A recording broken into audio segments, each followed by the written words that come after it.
12:15 da mañá. Collo eu o relevo do meu compañeiro Álvaro Veiga para falarvos dun aniversario moi especial, nada menos que o 40 aniversario da Asociación de Actores e Actrices de Galicia, que hoxe celebra un acto na sede da SGAE aquí en Santiago de Compostela.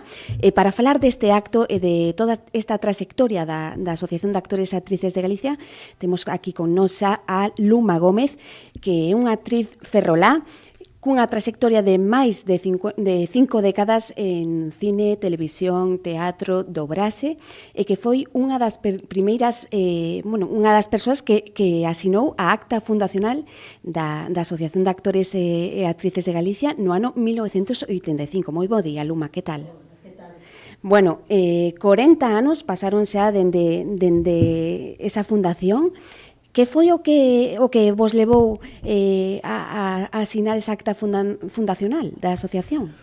Pois empezamos a traballar no Centro Dramático. Viñamos dunha situación de traballo bastante precario nas compañías, non? Nas primeiras compañías que se profesionalizaron en Galicia.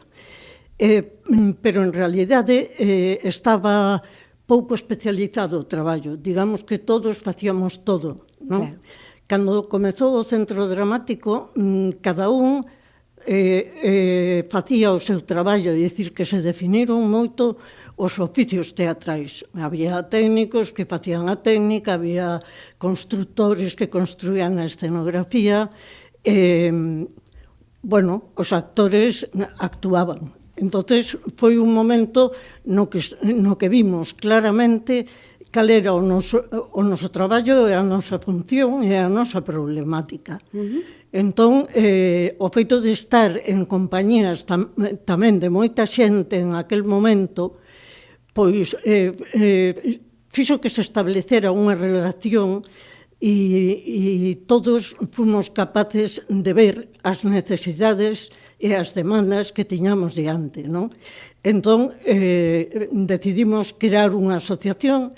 Naquel momento se chamou a Asociación de Actores, Directores e Técnicos de Escena, é dicir, que incluía todo. Diferentes perfis profesionais. Claro, porque a situación tamén era que era. Despois houbo Asociación de Directores de Escena, de Técnicos de Escena, etcétera, etcétera. E entón cambiou o nome da asociación e empezou a ser de Actores e Actrices, non? Un pouco tamén por estruturar a profesión, darlle un sentido a todo o que facíamos, non? E tamén por estruturar de algún xeito o país teatral.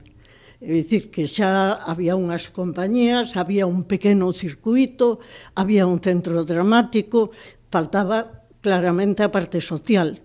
Claro. A Asociación de Actores, non?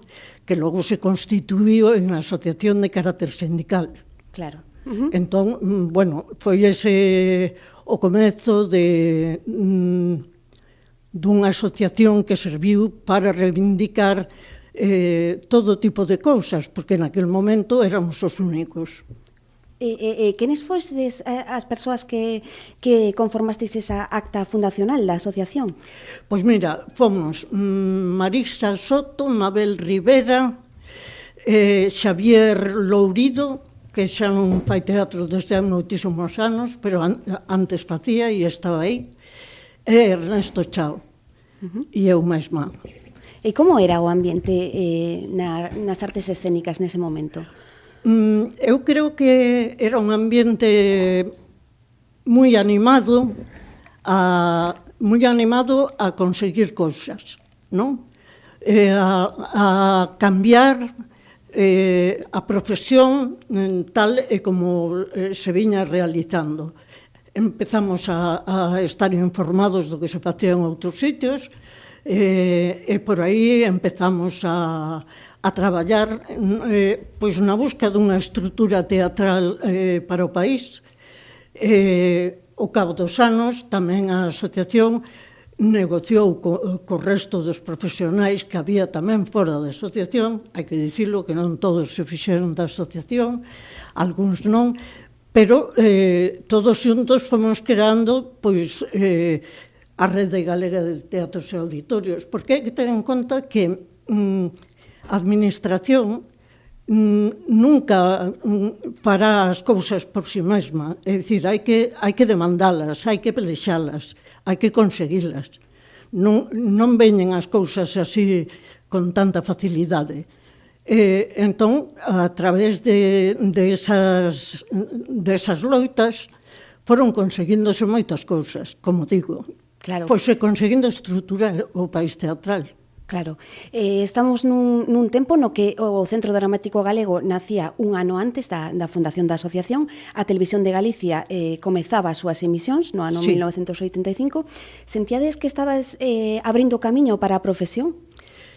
Bueno, sí, sentíamos que estábamos abrindo camiño e que se estaban abrindo camiños para a profesión, porque claro, que de repente se creou unha televisión en Galicia que emite a diario, que precisa encher horarios, etcétera, con películas, con series, con programas mesmo, non?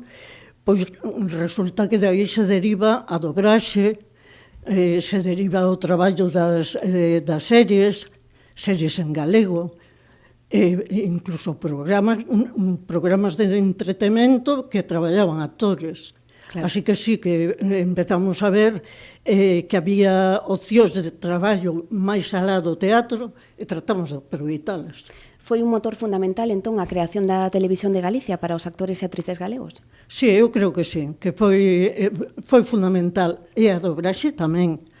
A dobraxe deu moitísimo traballo durante moitos anos a moitos actores e xente que non eran actores, que viñan, por exemplo, da radio, como Marinita de la Peña, e xente así que eran míticos da radio de Coruña, non? E xente tamén que fixera teatro radiofónico.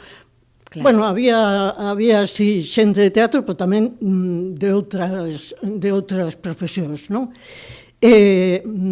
Iso abriu moitas portas, entón tamén facilitou que a xente poidera vivir económicamente, refírome, mellor da súa profesión, porque había unha diversidade de traballos que anteriormente non había. Claro, porque estábamos a falar da Televisión de Galicia, pero tamén a Radio Galega supuxo un pulo importante. Sí, desde logo que sí, a Radio Galega foi importantísima neste país. Aparte de que apoiou moitísimo, desde algúns sitios se apoiou moitísimo o teatro do país, e sí, foi moi importante, a verdade. Que balance faz, Luma, destes 40 anos de trayectoria da asociación? Bueno, eu non podo facer un balance negativo en absoluto, porque todo o que conseguiu a asociación, as asociacións son fundamentales, porque aunque haxa fora xente que non está na asociación, tiran moitísimo de toda a masa profesional, non? Tiran no sentido de reivindicar cousas e tratar de conseguilas. E aí mobilizan non só a xente que está asociada, sino outros que tamén están fora, que cando hai un conflito ou algunha demanda, algunha reivindicación, pois se suman, non? Foi un motor moi importante, eu creo, para a profesión. Non só no sentido dos actores, que sí, porque, por exemplo, a asociación creou e negociou un convenio cando había unha asociación de compañías que sigue existindo, Escena Galega, non? Foi difícil asumir que a asociación de actores eran os traballadores e era, de algún xeito, o sindicato, e que as compañías eran a patronal, porque realmente eu estaba nas dúas asociacións, é dicir, eran as dúas cousas á vez.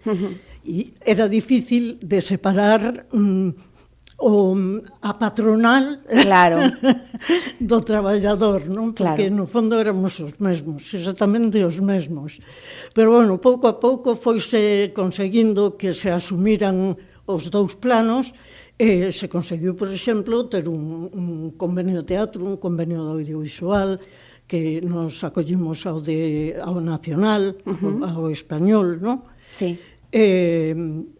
Bueno, creo que sí, que son logros que non se terían conseguido doutro xeito. Claro. Moi importante o labor da asociación en canto á negociación do convenio colectivo para dignificar a profesión e tamén no ámbito formativo, non? Porque dende a asociación vos levades a cabo moitas actividades de formación. Sí, eso foi prácticamente desde o principio. Claro, ao principio estaban as compañías, como dixen, o Centro Dramático, agora estaba a asociación, pero ainda non había unha escola de arte dramática. Logo, polo tanto, a formación era traer profesores famosos de onde fora, viñeron até de Argentina, de outros sitios, rusos, facer cursos de formación para os actores, casi que sempre para os actores, non? Así que a formación foi sempre moi importante e foi perdurando ao longo dos anos, sigue facéndose cursos de formación, agora que está a escola, digamos, máis especializados ou que apetecen máis pola razón que sexa, non? Porque complementan outros coñecimentos ou son máis específicos como de voz ou de corpo, do que sexa, non? E si, se siguen facendo todos os anos, fanse cursos, o mellor 3, 4, e ata se creou un coro. Un coro de actores e actrices galegos. De actores e actrices da Asociación de Actores que dirixe Mon. Foi moita xente a cantar ao coro, seica, que o pasan moi ben. E nada, non se hai así iniciativas, tratamos de apoialas. Iniciativas non só como esta de Mon, senón, eu que sei, pois, cando saiu a lei de medios, sumámonos a todas as reivindicacións que facía o audiovisual, a prensa, e todos, non? A televisión. Bueno, xa eu creo que esta asociación ten unha trayectoria e unha consideración social innegable. Claro. Defensa dos intereses do sector, formación e tamén os premios María Casares, que no ano 2026 cumplen cantas edicións xa? Non me lembro, a verdade, pero mellor 30, quizáis. Sí, pode ser, 30. Pois os premios María Casares saíron porque, claro, ti vas mirando de reivindicar cousas, non? Pero a veces dis, bueno, pois o que necesitamos tamén é visibilizarnos. Claro. É dicir, que a xente saiba que hai uns actores que son galegos, que traballan, que fan espectáculos, que hai un nivel importante de especialización, entón hai uns premios para actores, actrices, escenógrafos, maquillaxe, perruquería, diseño escenográfico, de espacio escénico, etc. É dicir, que hai unha serie de profesionais xa en Galicia que demostran que a través de todos estes movimentos das asociacións e dos actores e directores, etc., foise consolidando unha profesión moi rica, claro, con moita variedade de oficios. De perfis. ¿No? Un momento especialmente emotivo que gardes na túa memoria destes 40 anos da asociación? Ha sido un momento moi emotivo. Vou contar cando lle deron a Eduardo Alonso, que é a miña parella, sí? Lle deron o premio de honra da Asociación de Actores. Casi me boto a chorar. Cando foi? Pois haberá 5 anos. Ajá. Bueno, ti recibiches tamén o premio de honra no 2021? Non. Foi o premio de AISGE de honra. De AISGE, sí, de AISGE. Eu recibín o de AISGE e recibín o premio Xiria dunha asociación que é a que fai Mulleres en Acción no Festival Cómico Festivo de Cangas do Morrazo. Tamén recibín ese. Bueno, tamén momentos moi emotivos. Moi emotivos, certo. Nestas máis de 5 décadas de trayectoria que levas en riba dos escenarios, non? Facendo de todo, televisión, cine, dobraxe. Sí. Sí, a verdade é que diversifiquei moito, aínda que a dobraxe tiven que deixar máis pronto, porque eu ia dobrar moito a Coruña, e claro, me combinaba moi mal, porque cando empezou a dobraxe, cando empecé eu a dobrar, a miña filla aínda era unha nena pequena, entón me complicaba moito a vida, non? O tema das viaxes e tal. En un momento dado preferín facer teatro que facer dobraxe, ou facer televisión que dobraxe. Fun deixando, a verdade, pero sí que é bonito o dobraxe, aprendes moito. Claro que sí. De grandes actores. E cal é a faceta que máis che gusta? A ver, a min gustame todo, inclusive o teatro de rúa, pero disfrutar, no que máis disfruto é no teatro, porque como se dixéramos que o teatro é o laboratorio onde podes indagar e hai tempo para investigar. O cine e a televisión son máis inmediatos. Tes que levar pensado de casa, chegar e facelo, non? No teatro podes devagar, probar,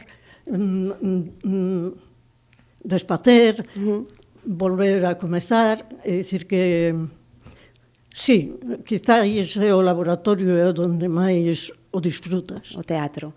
E como foron os teus primeiros pasos? Como comezaches na profesión? Pois, bueno, na profesión non, comecei no aficionado. Ah, sí? Eu comecei no aficionado en Ferrol, nunha compañía mítica de Ferrol que se chamaba Teatro Estudio. Era unha compañía que levaba moitos anos en Ferrol, e cando eu empecei, e por ela pasaran un montón de xeracións de rapaces e rapazas de Ferrol facendo teatro. Era moi famoso en Ferrol e tiña moito apoio de público, non? Sí. Porque, ainda a pesares daqueles tempos, pois facían un teatro moi moderno para aquel tempo e moi comprometido, non? Eu estaba no instituto. Entón, viñeron os de Teatro Estudio ao instituto a buscar rapazas que quixeran facer teatro, porque ian facer un espectáculo que precisaba de moitas mulleres, non? Moitas rapazas. Era Suplicantes de Esquilo, unha adaptación que fixo Eduardo Alonso. Entón, algunhas dixemos, bueno, pois e como é, tal e cual. Bueno, contáronos un pouco de que se trataba, como funcionaba a compañía, como ian ser os ensaios, todo iso. Eu xa tiña un amigo, moi amigo, que traballaba nesa compañía, que xa fixera espectáculos con eles, non? E xa me contaba que era unha xente moi boa, que tal, que el disfrutaba moitísimo facendo teatro, que me animara, que tal e que cual. Oxe, que me animou. Entón, decidín facelo. E aí comecei, estaban Eduardo, de xente que ainda continúa, sí? Eduardo e Elina Luaces, que ata hai poucos anos traballei con ela. Non deixou nunca de facer teatro. Seguiu, igual que a nós, todo o tempo facendo teatro. E a coñezo desde o primeiro espectáculo que fixen na miña vida. E así foi como comecei. E así foi como comezaches e ata hoxe. Ata hoxe, sí. Seguro que hoxe neste acto especial que celebraredes na SGAE a partir das 7 da tarde, pois lembraredes o pasado e falaredes do presente e do futuro. Que é o que ides facer neste acto na SGAE hoxe? Pois creo que falaremos de todo un pouco, do que foi no pasado, do que está pasando agora, de cales son as cousas que se conseguiron, cales faltarían por conseguir por parte das novas xeracións, porque, como digo, eles están de chegada e algúns de nós estamos de saída, non? Ainda que eu sigo en activo, pero, bueno, que sí, que xa temos uns anos e xa... E como vai ser este acto? Quen vai participar? Vai participar Gonzalo Martín Uriarte e Rosa Álvarez. Eu e Anabel Gago vai ser a moderadora. Un acto aberto ao público, a todas as persoas que se queran achegar esta tarde ata a Fundación Esgai en Santiago. Asociados ou non. No que falaredes eso do pasado, do presente e do futuro. Que supuxo, Luma, a creación das plataformas como Netflix, Amazon, todas estas plataformas digitais para os actores e actrices? Pois eu creo que moitísimo máis traballo. Por sorte, apareceron as plataformas nun momento no que a Televisión de Galicia empezou a desfacerse, a quitar dobraxe de películas, a quitar series en galego, a quitar todos os programas onde participábamos os actores. De feito, hai pouquísima programación con actores e se hai algunha non fan propiamente de actores, senón outras cousas, non? Entón, a chegada das plataformas cubre de algún xeito o traballo que se perdeu pola Televisión de Galicia, basicamente, que é unha pena. Moito máis traballo para os actores e actrices galegos e galegas. Cales son as vosas reivindicacións a día de hoxe como sector? Bueno, hai moitas reivindicacións, non? Hai que renegociar o convenio, que está un pouco atascado, aí na negociación, e hai que ver de desbloquealo. Hai que mellorar considerablemente as condicións do Centro Dramático Galego, hai que tratar de que o convenio se estenda a todos e se cumpla con rigor. Hai que recuperar a produción en galego para Galicia. Bueno, xa se conseguíramos todo iso, me daba por contenta, pero, bueno, hai máis cousas, é dicir, que melloren as condicións de produción e de distribución por parte do Agadic para as compañías, para o cine, para o teatro en xeral, e, en fin, que mellore todo un pouco, porque é moi necesario. E cantas persoas compoñen a asociación? Pois eu, así, en concreto, agora mesmo non sabería dicir, pero entre 350 e 400, máis ou menos, Por último, Luma, que, bueno, é un placer escoitarte, que consellos lle darías a alguén que quere comezar como actor ou actriz? Que busque traballar e diversificar a súa profesión e que sempre se comprometa coa profesión e co seu traballo, coas demandas da profesión, porque sempre o que se faga por todos resulta que repercute tamén en ti. Non só facer cousas para un mesmo, senón facer cousas para todos. Pois moitísimas grazas, Luma. Foi un verdadeiro placer terte aquí nos nosos estudos. Convidamos a toda a xente que queira hoxe achegarse ata a Fundación Esgai a partir das 7 da tarde para celebrar estes 40 anos da Asociación de Actores e Actrices de Galicia. Viva a Asociación de Actores e a por outros 40. Como mínimo. Graciñas, Luma.